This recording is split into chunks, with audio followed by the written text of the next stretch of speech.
Imagine for a second that the entire global economy suddenly decided it only wanted to build skyscrapers. Right. Like everyone, everywhere, all at once just wants to build straight up into the clouds. What happens next? Well, immediately you run out of steel. Yeah, and concrete. Exactly. You run out of concrete, and suddenly the companies that make the concrete aren't just, construction suppliers anymore. They are the most powerful entities on the planet. That is a perfect way to look at it, honestly. Welcome to the tech industry in late March 2026. I am thrilled to welcome you to this week's deep dive. Our mission today is to sift through the SBN Media Studio's Tech Room weekly briefing. Which covers week 13, so March 21st through the 27th. Right. And let me tell you, the sources we have today are they're wild. We've got three distinct stacks of news to get through. We're looking at semiconductors, artificial intelligence, and gaming. And, if you look at those on paper, you might think of them as three totally separate industries, right? Just operating in their own little silos. Yeah, totally. But looking at the data from this week, you really can't do that anymore. They are all crashing into each other because they're constrained by the exact same physical reality. Exactly. So instead of treating these as isolated events, we're going to reveal the invisible thread tying them all together, which is this massive global memory shortage. It's affecting literally everything. Okay, let's unpack this. What happens when the entire tech industry is fighting over the exact same vital resource? We'll see how it's creating tech billionaires overnight, sparking these intense legal battles with the Pentagon, and literally changing what you can play on your TV. It's a huge domino effect. So let's start with the suppliers, right? The concrete makers of our skyscraper analogy. The biggest number of the week came from Micron. Oh, yeah. Those numbers. I mean, they just reported their fiscal Q2 2026 earnings, and the numbers look like a typo. Revenue hit $23.86 billion. Which, just for context for everyone listening, is a 196% year-over-year increase. Almost 200%. Right. It's almost unheard of for a physical manufacturing company of that scale to just, triple its revenue in 12 months. It's staggering. And their earnings per share came in at $12.20, which completely crushed analyst expectations. They were expecting, what, $8.79? Yeah, around there. But the number that really made me do a double tick was their free cash flow, a record $6.9 billion. And they're guiding Q3 revenue even higher to $33.5 billion with an 81% gross margin. 81%. You don't see margins like that in physical hardware. It's crazy. So what exactly are they selling that's commanding this kind of premium? The sources mention they are shipping 12 HBM4 stacks for NVIDIA's upcoming Vera Rubin architecture. Break that down for us. What actually is that? Right. So HBM stands for high bandwidth memory. Yeah. And to understand why this is so insanely valuable right now, you have to look at the main bottleneck in modern computing. An AI processor is incredibly fast at doing math, but it needs data fed to it equally fast. If the memory chips are sitting, across the motherboard, the processor spends most of its time just waiting for the data to arrive. I see. It's like having a Ferrari, but being permanently stuck in bumper-to-bumper traffic. HBM solves this physically. Instead of laying memory chips out flat on a board, they stack them vertically, in this case, 12 layers high. Wait, how do you even connect chips that are stacked on top of each other? It's not like you can just, run wires down the outside of the stack. That is the multi-billion-dollar question. And it's exactly why Micron is making so much money. They use something called TSVs, which stands for through silicon vias. Through silicon vias, okay. Yeah, they literally use microscopic lasers to drill thousands of tiny holes straight through the silicon chips. Then they fill those holes with copper and stack them so they communicate vertically. Wow. So it's basically highly advanced microscopic plumbing. Exactly. And because the data has to travel such a ridiculously short physical distance, the speed is astronomical, and the power consumption actually drops. Micron has optimized these specific HBM4 stacks to be the essential fuel line for the next generation of AI. I love that visual. It perfectly sets up this analogy. If AI is the new gold rush, high bandwidth memory is the water supply, and Micron just bought the biggest aquifer in town. They hold the keys to the kingdom right now. It's not just about the memory itself, right? It's about actually manufacturing the logic chips, the foundries. Right, the fabrication plants. And this brings us to TSMC, the Taiwan Semiconductor Manufacturing Company. A giant in the room. Exactly. They currently control 72% of the global foundry market.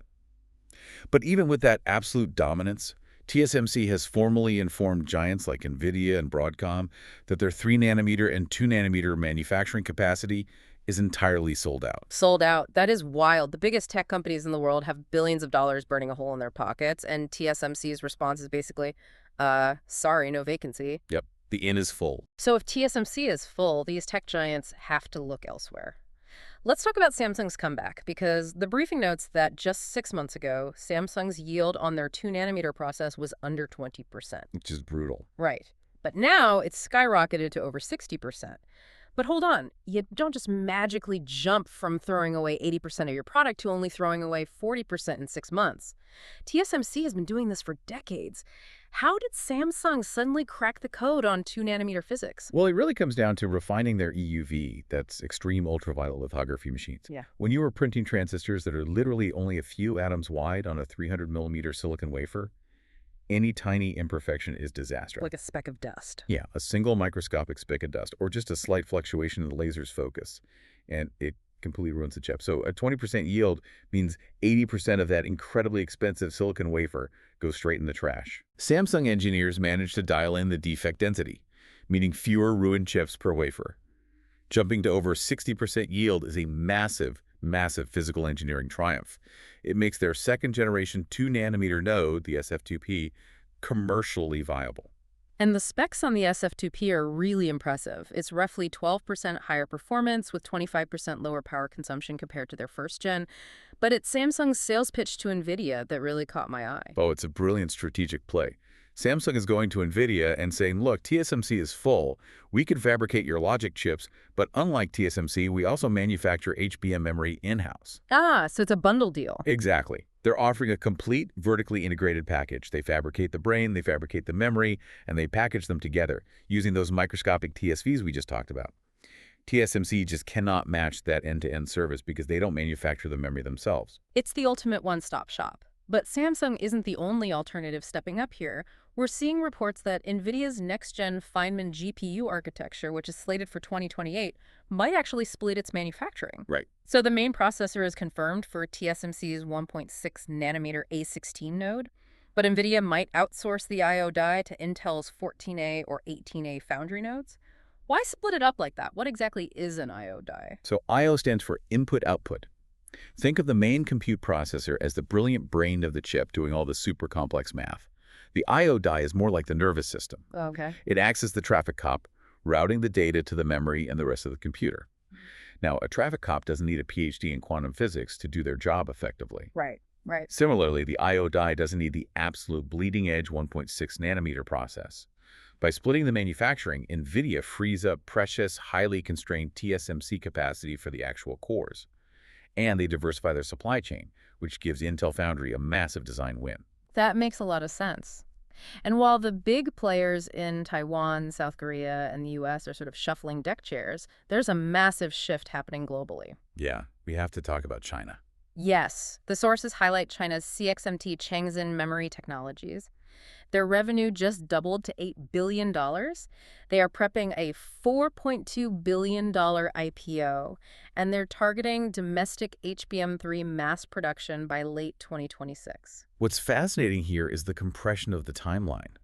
For years, the narrative was that export controls on advanced lithography machines would keep China a decade or more behind the cutting edge. Right, that they just wouldn't be able to catch up without the ASM machines. Exactly.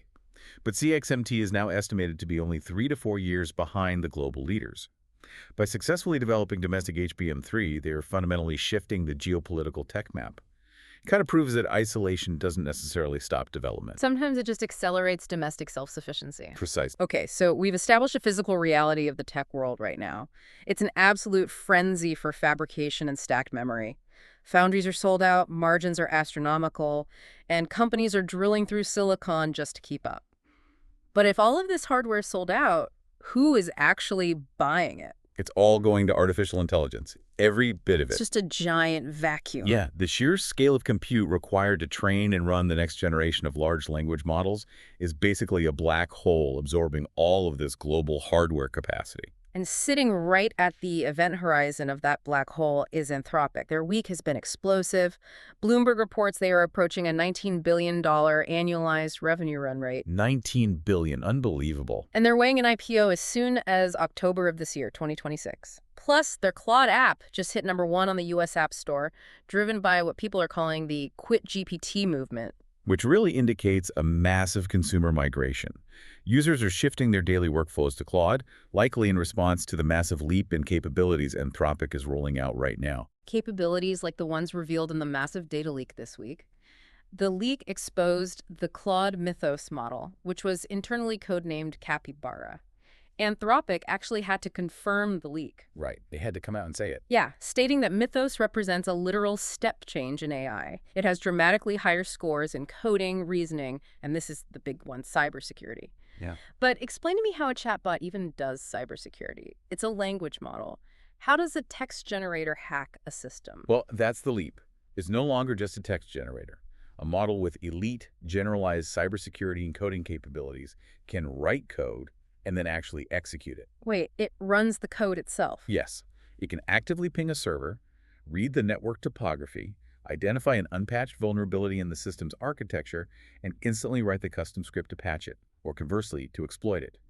It is analyzing the actual logic of computer systems, not just predicting the next word in a sentence like early GPT models. Which makes this next piece of news incredibly alarming if you think about it. They just gave this exact same AI the ability to click your mouse. The computer use launch. Yes.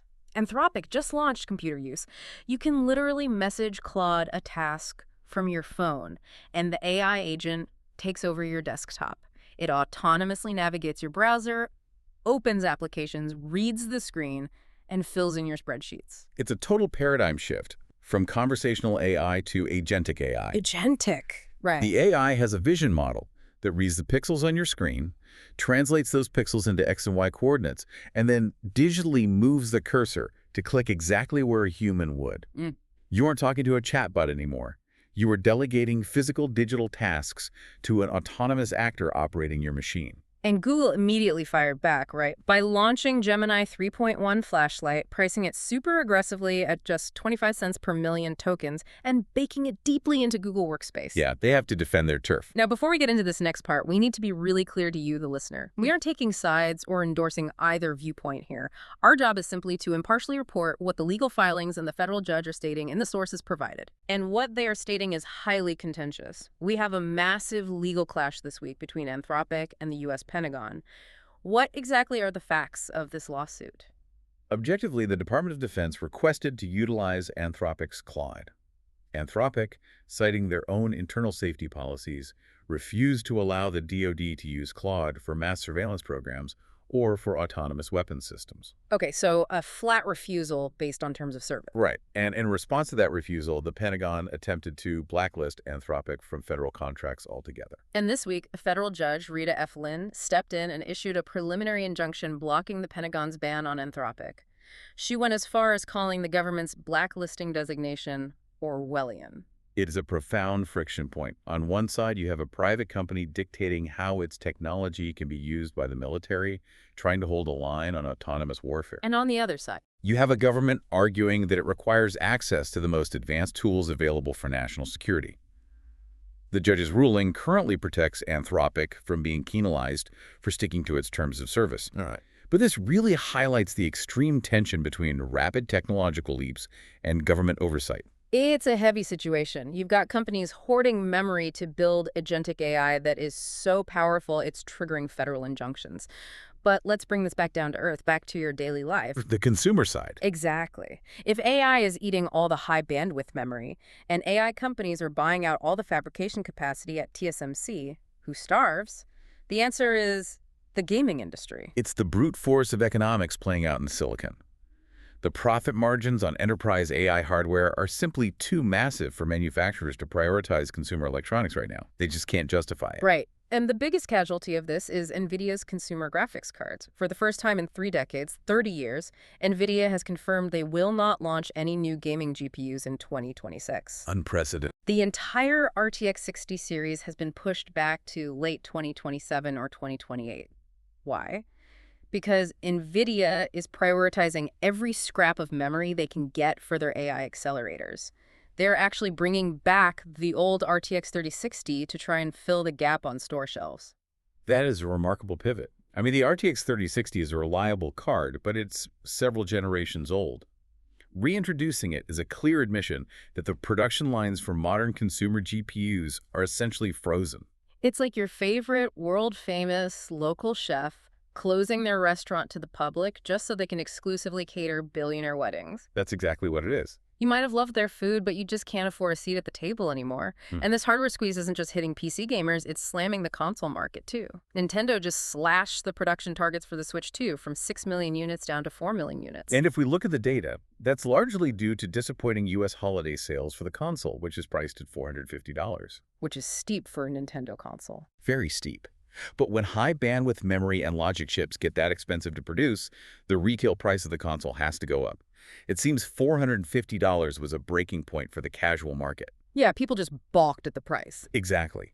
Nintendo's even having to adopt a digital-first pricing strategy, where digital versions of their first-party exclusives will have a lower price than physical copies, simply because the physical cartridges cost too much to manufacture right now. Which forces us to ask, if hardware progression is stalling out completely, no new GPUs, constrained consoles, how does the gaming industry survive this dry spell? Software. Right. The answer is software. If you can't give the player a more powerful graphics card, you have to trick the graphics card into acting more powerful. And that brings us to NVIDIA's announcement at GDC 2026, DLSS 4.5. DLSS, or Deep Learning Supersampling, has always been about using AI to upcycle lower-resolution images.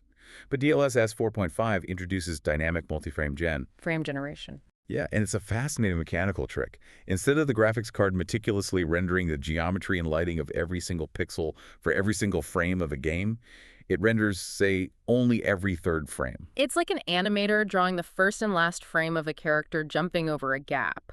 Yeah. Right, and then handing it to an AI assistant to draw the 10 frames in between. That's a great way to picture it. So the graphics card isn't working harder, it's just delegating the tedious in-between math to the AI. Exactly.